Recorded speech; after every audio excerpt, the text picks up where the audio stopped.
Ang silid hukuman ay umaalingaw-ngaw sa karaniwang sigla nito, mga abogadong nag-aayos ng kanilang mga papel, mga manonood na mahihinang nagbubulungan at ang bahagyang alingaw-ngaw ng martilyo ng hukom na tumatama kung saan. Nakaupo si Hukom Ismaela Suarez ng matikas sa likod ng hukuman. Ang mga mata niya ay kalmado at propesyonal. Para sa kanya, isa lang itong karaniwang kaso, isa pang ordinaryong araw. O iyon ang akala niya. Tinawag ng bailiff ang kaso, The State of Louisiana versus Ricardo Navarro. Bahagyang gumalaw si Ismaela, ang mga kamay niya nakapatong sa makinis na kahoy ng mesa habang sinusulyapan ang mga papeles sa harap niya, pananakit, pagnanakaw at paglaban sa pag-aresto. Isang pamilyar na lungkot ang bumalot sa dibdib niya. Isa na namang taong nawala sa sistema na isip niya. Pero nang ipinasok na ang akusado sa silid, biglang nag-iba ang lahat. Ang lalaking nasa harap niya nakapaares ng posas ay hindi isang estranghero, si Ricardo Navarro iyon.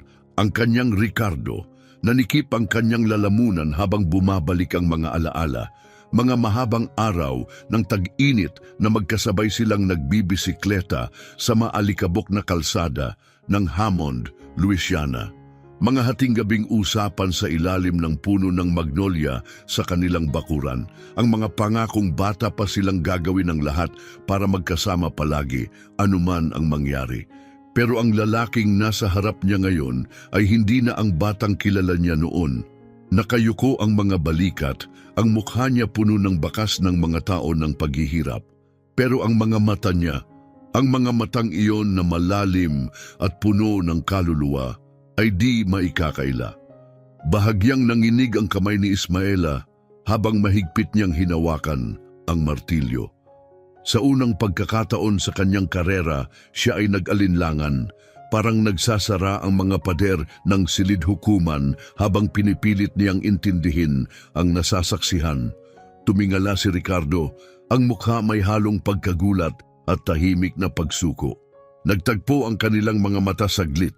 Pagkatapos, ibinaba niya ang tingin, yumuko. Naghintay ang buong silid sa katahimikan. Pinilit ni Ismaela na magsalita.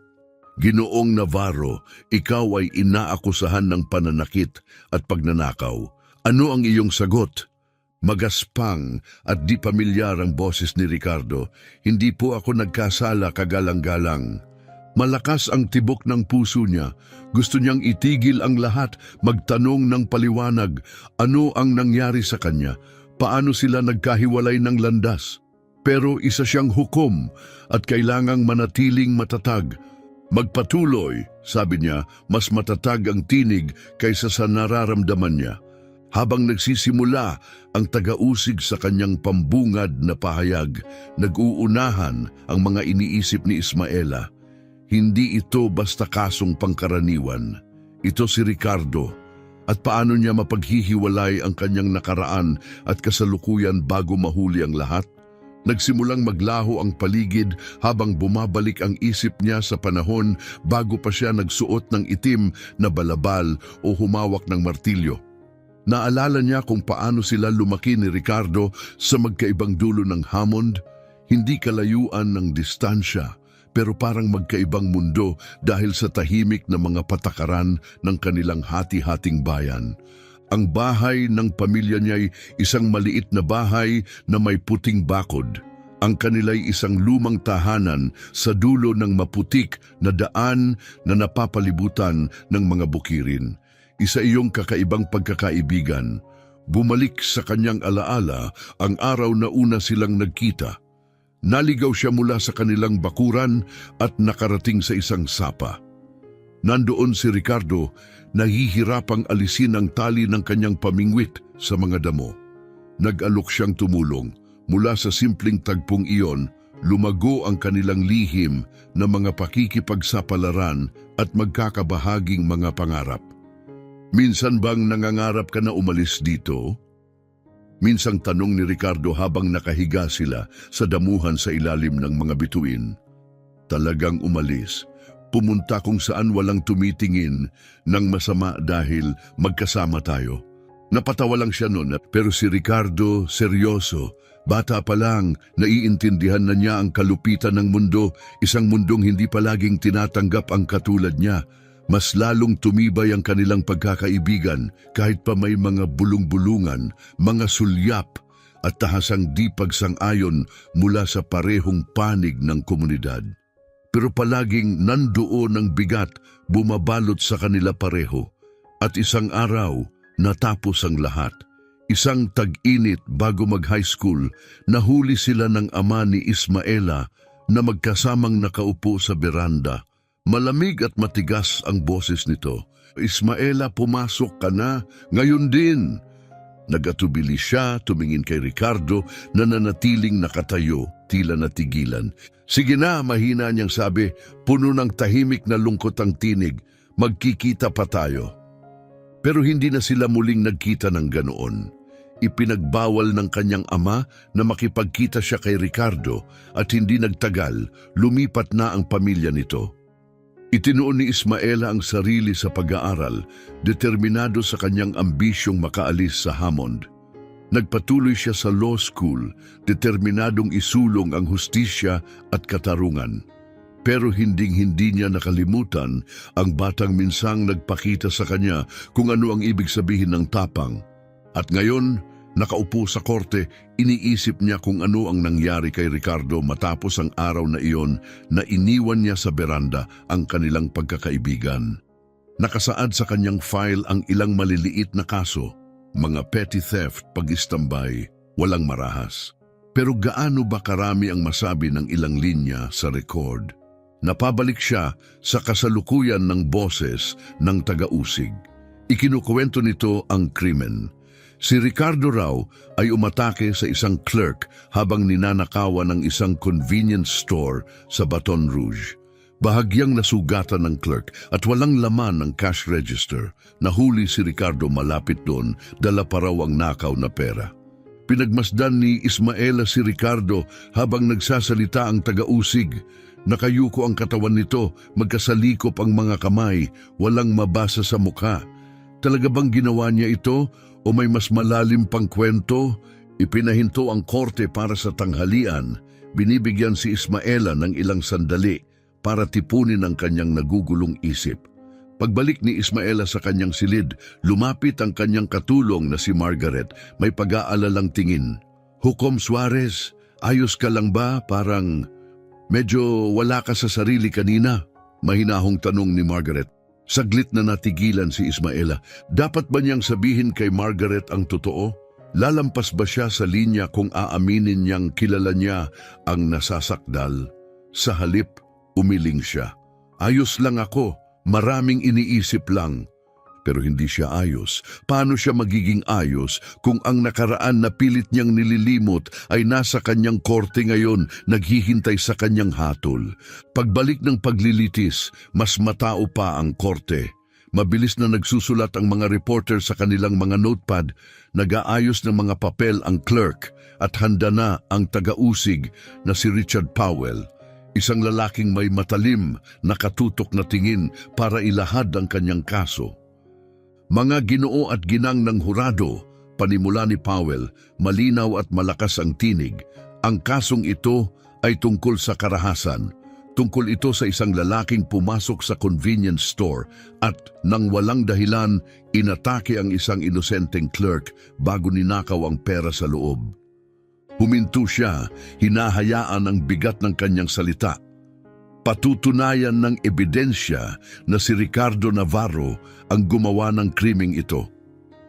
Sumikip ang tiyan ni Ismaela para bang nabaluktot sa kaba. Magsalita si Powell na parang si Ricardo ay isa lang pangkaraniwang kasong haharapin, wala nang iba. Tumingin siya kay Ricardo. Nakatuon ang tingin nito sa mesa, hindi man lang tumitingala. Tumayo naman si Imelda Porter, ang abogado ni Ricardo, para ibigay ang kanyang pambungad na pahayag.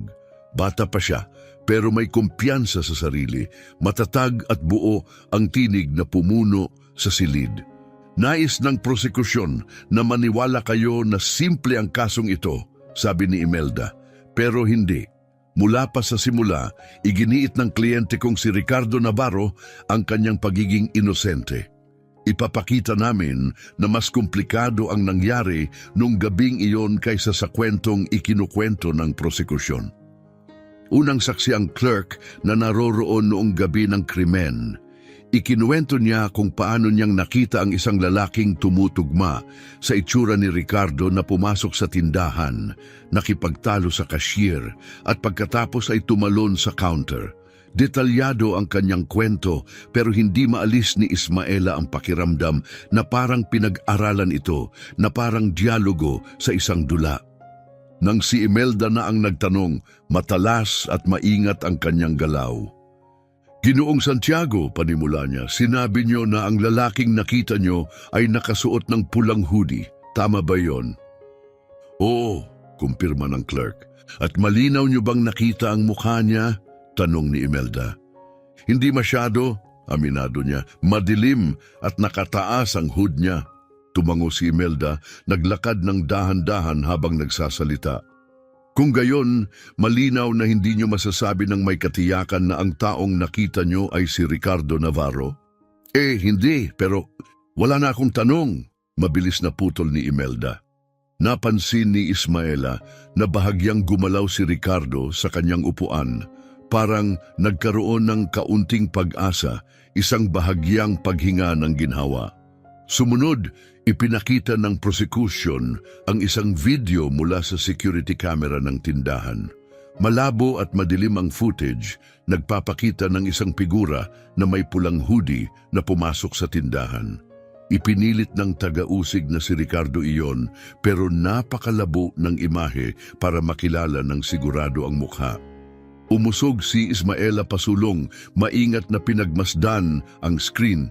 Siya ba talaga iyon? Mabilis gumalaw ang figura, abot sa counter at nawala sa frame. Biglang natapos ang video, mas maraming tanong ang naiwan kaysa sagot. Ang depensa ni Ricardo ay nakabatay sa alibay. Sinabi niyang pauwi siya mula sa bahay ng isang kaibigan noong oras ng pagnanakaw. Pero tumangging tumestigo ang kaibigan niya, natatakot sa posibleng masamang epekto mula sa komunidad. Ipinaglaban ni Imelda na hindi automatikong nangangahulugang nagkasala si Ricardo dahil lang walang saksi, pero nakita ni Ismaela ang pag-usbong ng pagdududa sa mga mukha ng hurado. Habang nagpapatuloy ang paglilitis, naramdaman ni Ismaela ang bigat ng kanyang posisyon na tila pabigat ng pabigat. Dapat siyang maging patas, isang simbolo ng katarungan. Pero paano siya mananatiling walang kinikilingan kung bawat sandali sa silid ay nagpapaalala sa kanya ng kanilang pinagsamahan? Ang batang minsang naging pinakamatalik niyang kaibigan ay ngayoy isang lalaking lumalaban para sa kanyang kalayaan at siya ang humahawak ng kapangyarihan para magpasya ng kanyang kapalaran. Pagkatapos ng araw na iyon, nanatili si Ismaela sa hukuman, ang mga daliri dahan-dahang humahaplos sa gilid ng martilyo. Gusto niyang kausapin si Ricardo, tanungin kung ano ba talaga ang nangyari. Pero alam niyang hindi niya pwedeng gawin. Anumang kontak sa labas ng korte ay maaaring makasira sa kaso at sa kanyang karera.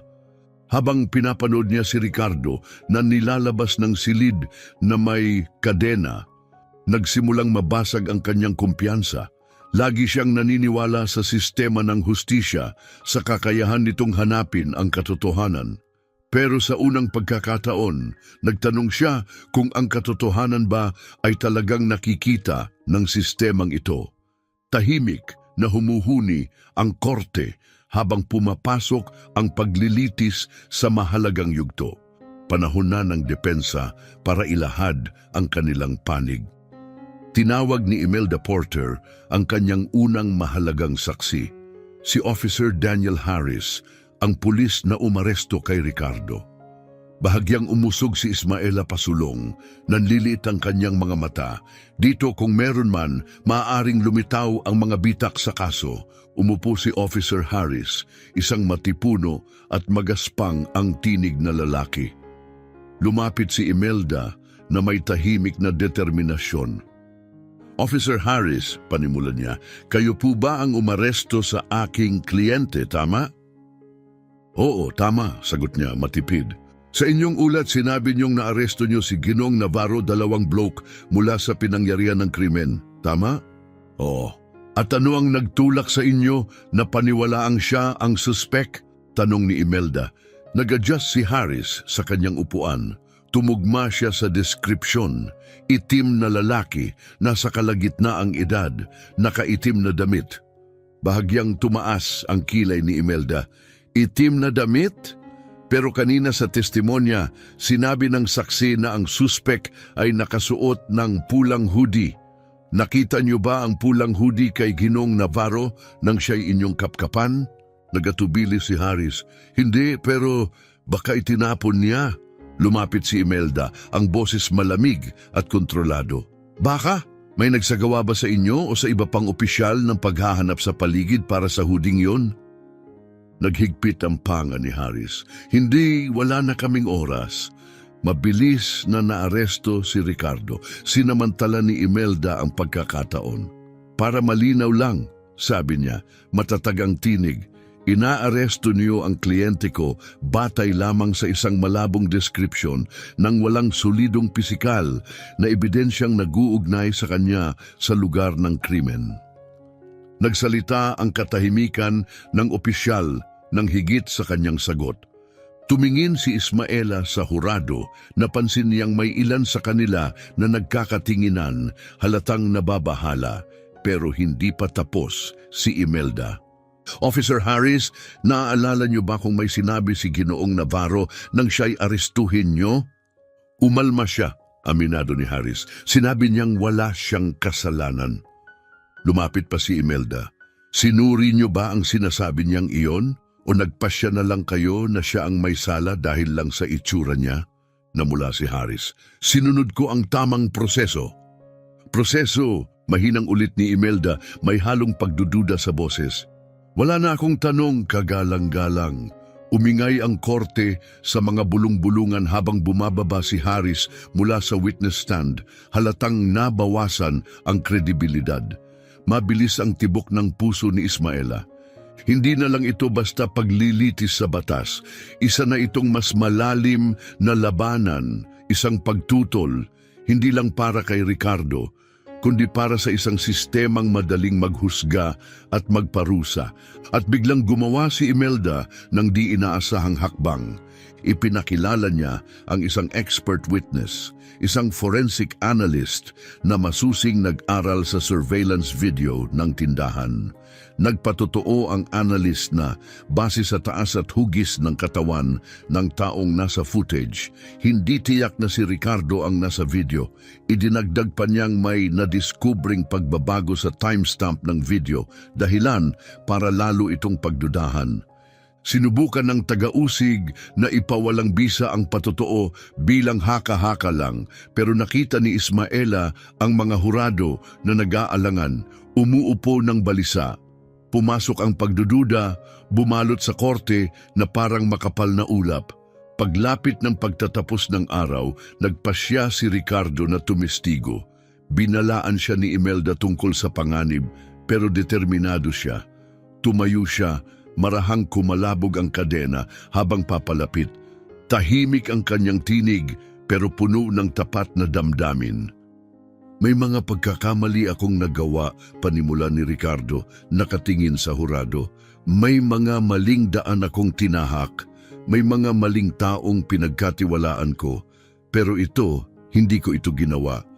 Noong gabing yon, naglalakad lang ako pauwi, tahimik lang, nang bigla akong harangin ng mga pulis. Naputol ang tinig niya, hindi sila nagtanong, hindi sila nag-imbestiga, basta't nagpasya silang ako ang hinahanap nila. Huminto siya, humugot ng lakas. Buong buhay ko lumalaban ako, lumalaban para makita ako, hindi lang dahil sa inaakala ng mga tao sa akin. Pero ngayon, pagod na ako. Gusto ko lang na may halaga ang katotohanan. Naramdaman ni Ismaela ang pagbigat ng kanyang lalamunan habang nakaupo si Ricardo. Ang kanyang mga salita ay hindi lang depensa. Isa itong pakiusap, isang tahimik na sigaw para sa dangal. Tiningnan niya ang hurado. Nakita niya sa kanilang mga mukha ang halo-halong emosyon, pagdududa, awa, pag-aalinlangan. Hindi na lang ito tungkol sa mga ebidensya. Isa na itong labanan ng konsensya, isang hamon sa mga lumang kinikimkim na pagkiling at tahimik na kawalang katarungan. Naunawaan ni Ismaela na ang tungkulin niya ay hindi lang ipatupad ang batas, kundi akayin ito patungo sa tunay na katarungan. Dumating ang huling araw ng paglilitis, mabigat ang tensyon. Matatalas at maingat ang closing arguments.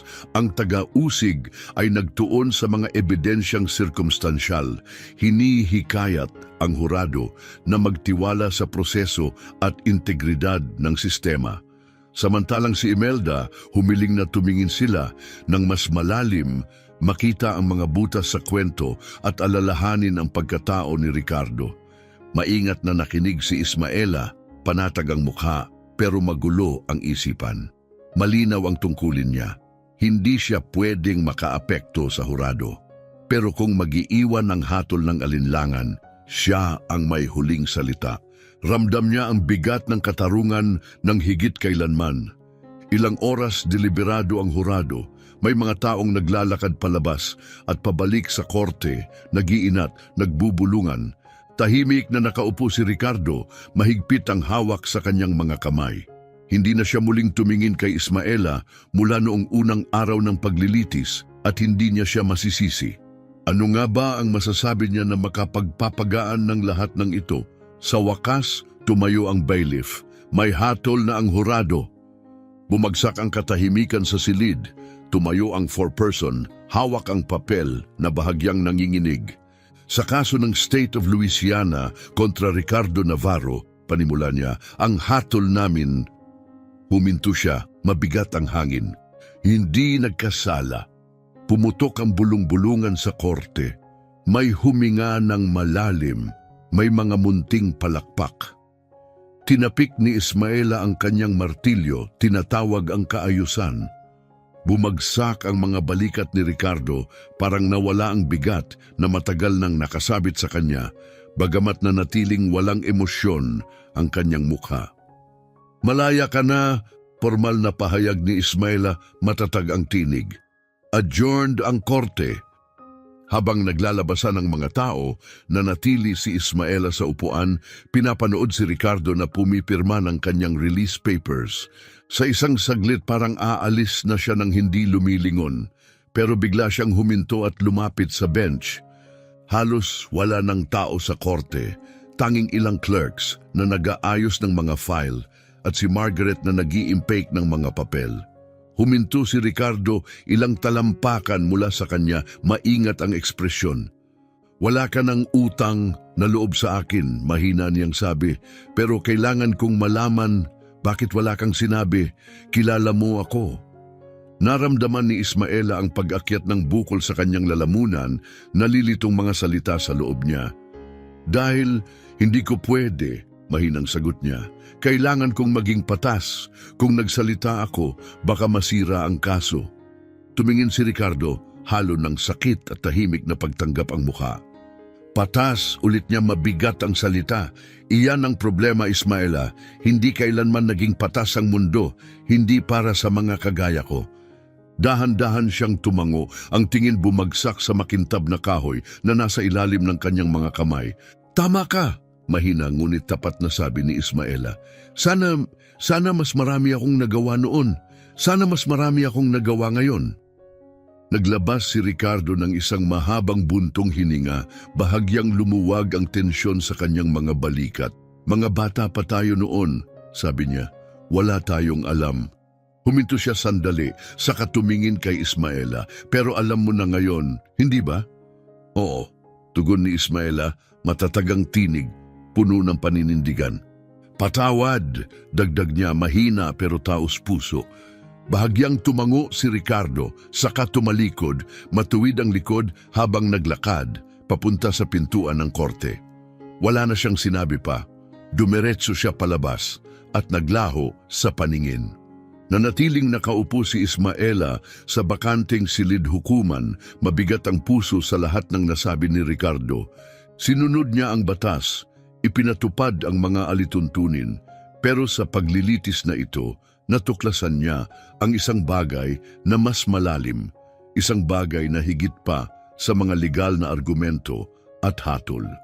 Ang hustisya ay hindi lang tungkol sa mga katotohanan at ebidensya. Tungkol ito sa mga tao, sa mga buhay na hinubog ng mga puwersang mas malaki kaysa kaninuman, mas malaki kaysa alinmang korte. Para kay Ismaela, naging isang paggising ang kasong ito. Ipinaalala nito sa kanya na ang posisyon niya ay hindi lang kapangyarihan, isa itong responsibilidad, isang pagkakataon para makagawa ng pagbabago. Paglabas niya ng korte kinagabihan, habang ang huling sinag ng araw ay nagtataglay ng mahahabang anino sa mga hagdan ng hukuman, naramdaman ni Ismaela ang isang tahimik ngunit matatag na determinasyon sa kanyang dibdib. Hindi na niya mababago ang nakaraan, pero magagawa niya ang lahat ng kanyang makakaya para masiguro na magiging iba, mas maganda, mas makatarungan, mas tapat ang kinabukasan. Hindi magiging madali, marahil hindi kailanman magiging sapat, pero utang niya yon kay Ricardo at utang niya rin yon sa kanyang sarili. Susubukan niya.